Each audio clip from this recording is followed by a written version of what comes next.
Good morning from Panhandle Outdoors, America's only daily outdoor TV show. Your source for fishing, hunting, and information for folks who enjoy the great outdoors. Now sit back, relax. It's Panhandle Outdoors. Hold on. I want first look. Folks, we're here at the Old Timers fish fry. The first people run into Mike Miller and Joe McKinney. We just got out of jail. Yeah, we're gonna stay close to the food. You need to shine out there. There's a lot of sun. I'm not that old now. I know it, but There's some old ones out there. we've got some legends out here, don't we? Yeah. You didn't see my stamp in that back box. He did like that. Brett Davis comes around the corner. Anyway, son, he says, thank you.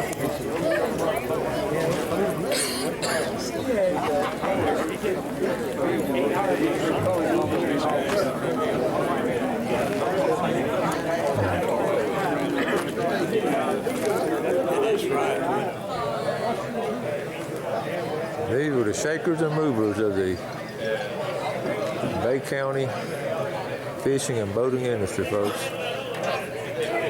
Grover Davis has put together a fish fry for them and got a lot of. You won't see this amount of history in one spot anymore. Go ahead and tell us what's going on here tonight. Oh, okay. Well, I got tired of going to funerals and to see all my old fisherman friends. And I thought, well, while we were all good, we'd have a party and we'd get together and we could just tell some good fish stories. Man, you have a turnout here now. You're talking about the legends and the innovators and all of the local history of the Bay County fishing. There's a lot of white hair here tonight. I'm telling you, what's some great stories now. Somebody said if we could get all the fish these men have caught, they wouldn't fit this whole block here. That's not the truth. I'll tell you. They're. In fact, we got some of the sure enough old timers here. Yeah. And they're real celebrities. They paid the price. Yes, they have. And, well, we appreciate this. We appreciate you doing this. Well, we do. I don't know. I just had a thought. We just need to get together when we're all healthy and. That's right. They can enjoy it. And enjoy. That's right. What a great reunion. Okay. Thank you, Grover. Thank you. Thank you.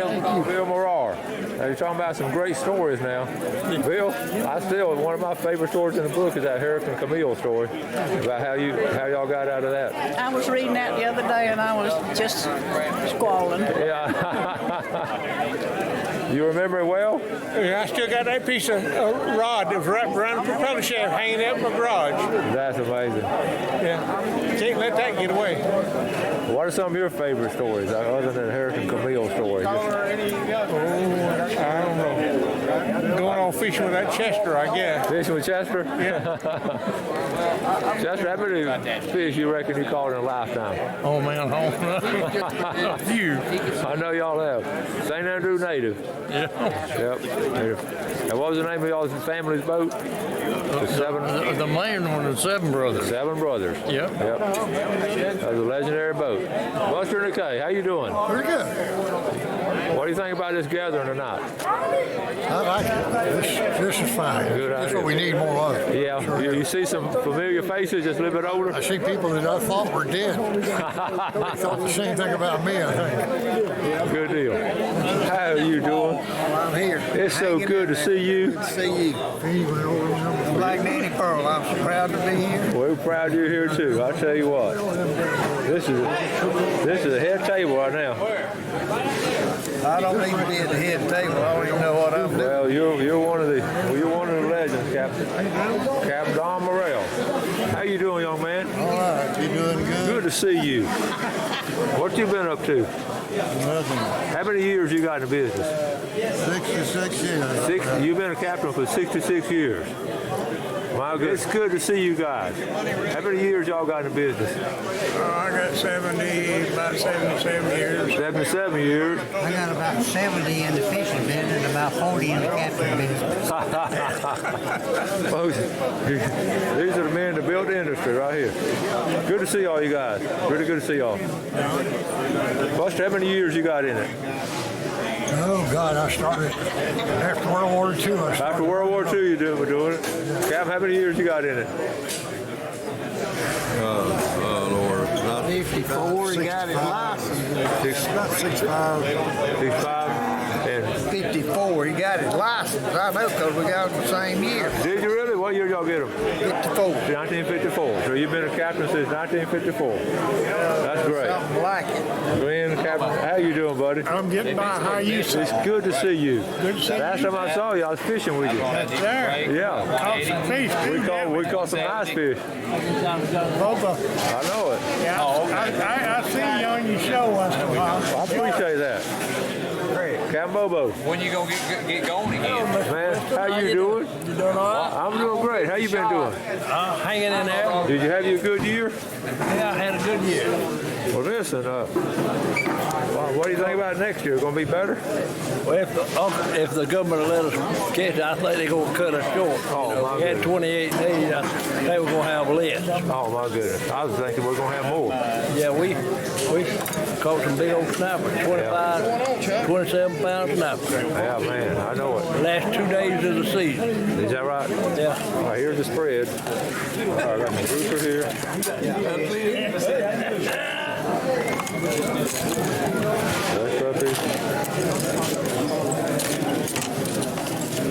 up here. Hold it. And the backbone. Okay, I'll put the camera up. The old timers. Fishing reunion. Hosted by Rover Davis. Wow. Jerry Anderson, Billy Archer. Billy, y'all had a good year? Had a great year. I hate I missed that last trip, buddy. Yeah, we hate you missed it too. We need one more fisherman catches a big one. I wish I could have been there. Jerry, you had a good year? Best ever. Best ever. That's wonderful. That's wonderful. Tom, what about you? Great year. All right. We want to thank the host that helped put this together. We had Bill Malone, Rick Snellgrove, Mike Miller, Russell Underwood, Greg Abram, Mel Miller, Jim Moody, and Daniel McCurry. And they're the ones that have contact on the people that keep it free. Don and Drew,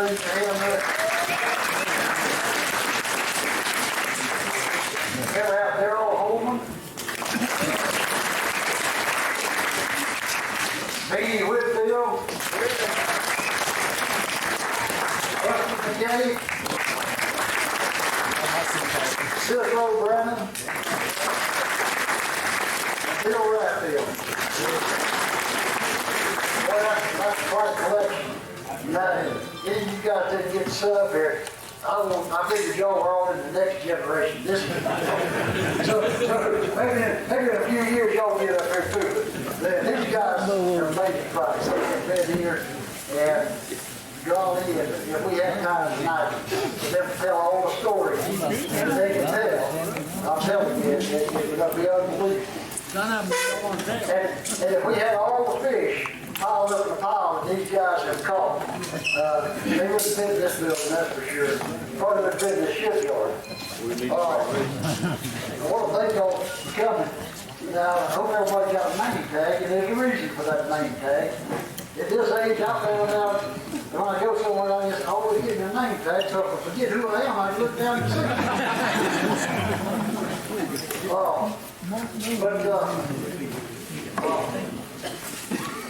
Some of these people go way back.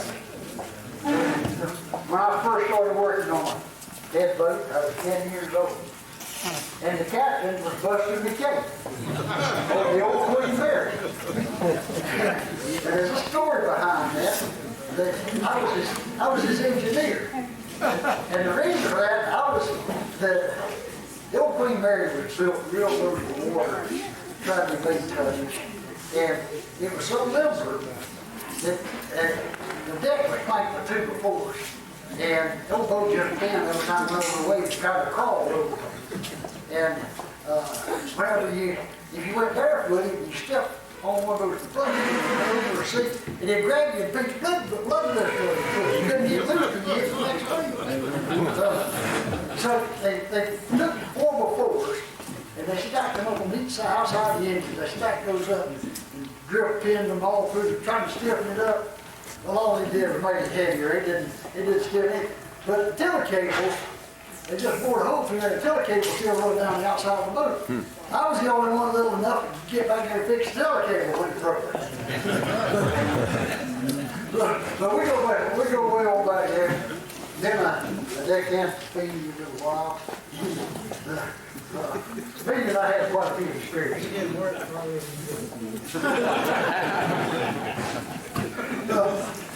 But anyway, they're just absolutely wonderful memories back then. We were hoping that Suki Davis would be here tonight. And I don't know how many you young people might not know who Suki Davis is. But Suki Davis held the title of finding the biggest bunch of red snappers, I guess, has ever been found anywhere. And from all evidence, it must have been a bed. They must have been bedded because they were all about 25 pounds apiece. And I don't know how many thousands of pounds it caught. Every boat in town went there for almost a week. And we were hanging fish up in the afternoon. The fish eggs, the road would dry out all down the deck. Couldn't even stand up. They could be so slippery. And we're probably still paying the price for that today. I've heard Suki say before that, man, I wish I had never turned that machine on and seen that.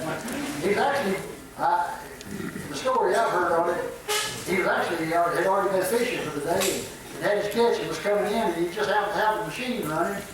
And he ran across something. He said, well, we're going to stop and check that. And it was always big red snappers. And I think everybody got in on it. But anyway, it's just one of those many occasions. In fact, there's a picture over there on the New Dixie Queen. It's in one of the books. There's a colored picture. Feeding was running the boat, and it's got those big red snappers hanging all the way around it like that. And so if you want to just see how big they were. You didn't catch her? Golly. I didn't know that. He said he caught a black group.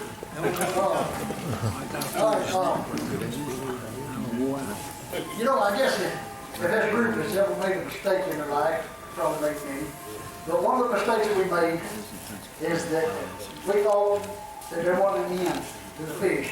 All we needed was a faster boat, better fishing tackle, and the more fish we could catch, the more tickets you could sell. And of course, if you were commercial fishing, the more fish you had to sell. And just get everyone you could, any way you could. And I wish we had it to do over. There'd been a lot of changes. We should have been a little more conservative. And you know, my family, and the Anderson family and all of us, we're probably the most guilty of all of putting fishing in the condition it is. But we really and truly, we didn't know it. We didn't know we were messing up that bad. And we sure wish we had the chance to redo it. But several things that happened. The electric reel came along. We were able to go out in real deep water and catch all the seed stock out there. Tony's and Murray's lump and all those. We went out there and cleaned them up. We couldn't do it with hand cranks. A man will catch one fish out in that deep water and he'd have it. He didn't want it.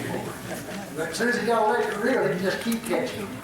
And we'd catch so many, sometimes we'd have to fill the box up and leave at 2 o'clock. And by 8 o'clock, he had the box all full. And so he couldn't go back home that early. They want their money back. So we had to pile the fish up in the corner and run water hose on them to keep them wet and try to keep them from spoiling before we got in. And boy, you talk about a disastrous mistake. That was one of them. But I don't think there's a man here tonight, commercial fisherman or recreational fisherman, that would like to have a chance to do it over again. And every one of us, we hear about conservationists and all that, but every one of us here tonight wants our fishery to continue. And we're willing to do whatever we have to do to continue it. And we don't all agree with the government regulations. I think they're over-regulating us. If we had more fishermen on the boards and things like that, make these decisions, I think we can make better decisions. But one thing that we all, whether we're commercial fishermen or recreational fishermen, we want to preserve fish. We want this, we love for it to go on for our children and grandchildren. And we don't want this bunch of environmentalists to sneak in here and divide us. And if they divide us, they'll conquer us. And all fishermen, like I said, recreational or commercial, all we want to do is preserve it and have it in the future for our kids. You got anything you want to say tonight? You want to say anything, anybody? You okay? How about you, girl? I'm doing fine. You're doing fine, baby. Man, Buffy, I know you can talk. Come on, say something. Well, the only thing I can say is, The only thing I can say is we've been at this a long time. There's a bunch of us in here that already boat fish, charter fish, commercial fish.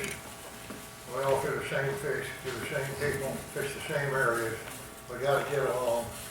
When it comes to conservation, you got to give Billy Archer credit. He was the first one to limit the number of fish you put in the fish box. And I think you ought to give him a big hand.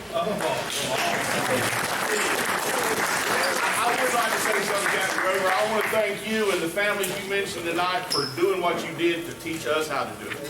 Yeah. No regrets. Yeah.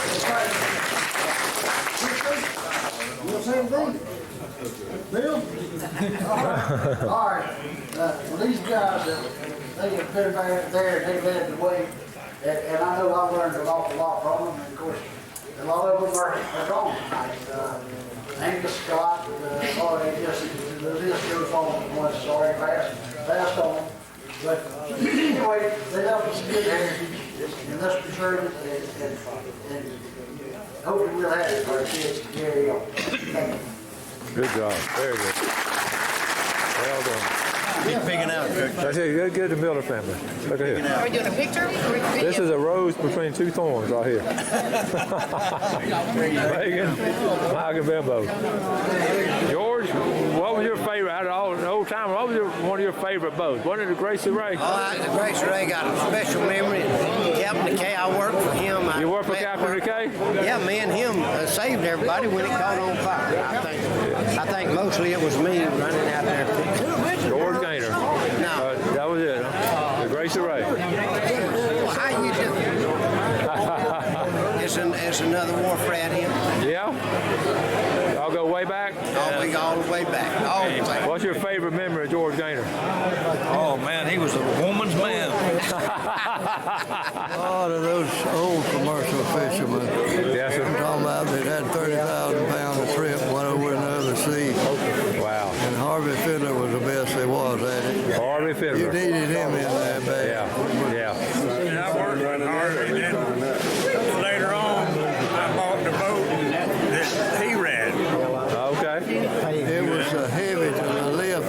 They'd have to stop it to get it up. Yeah. And it was made out of wood, but it was that heavy. It must have a lot of water in the wood. Well, that man was going hundreds of miles fishing. Wow. He had to change oil in his engine before he got back.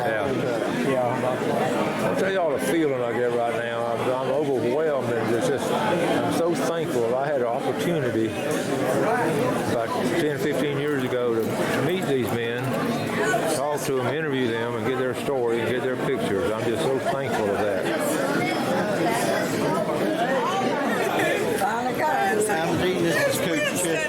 Hey, how do you do?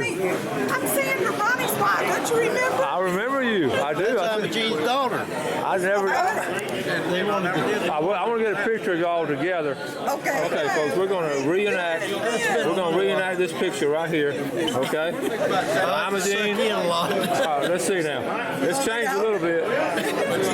I'm Gene. What's your favorite? Some of your favorite memories about Mike Miller and on the boat? Oh my God. He was always a sweet kid. He'd always pick up my coffee mugs for me and my aprons, and he'd do it and dump my garbage for me. Oh yeah. See, I decked on the boats long before I run. That was the picture after I run the boat.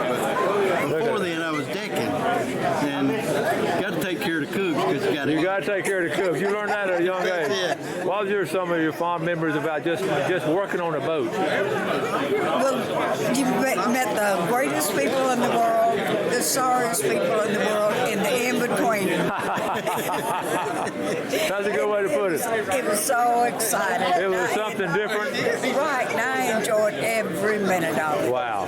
We had some good times playing the guitar and singing. Yeah. Well, that is cool. How much you made it really fun to work on them boats. That's cool. I'll tell you one thing that happened. A guy passed out on the boat one day, and they told me to go get some ammonia. So I run up to Captain Fabian, give me some ammonia.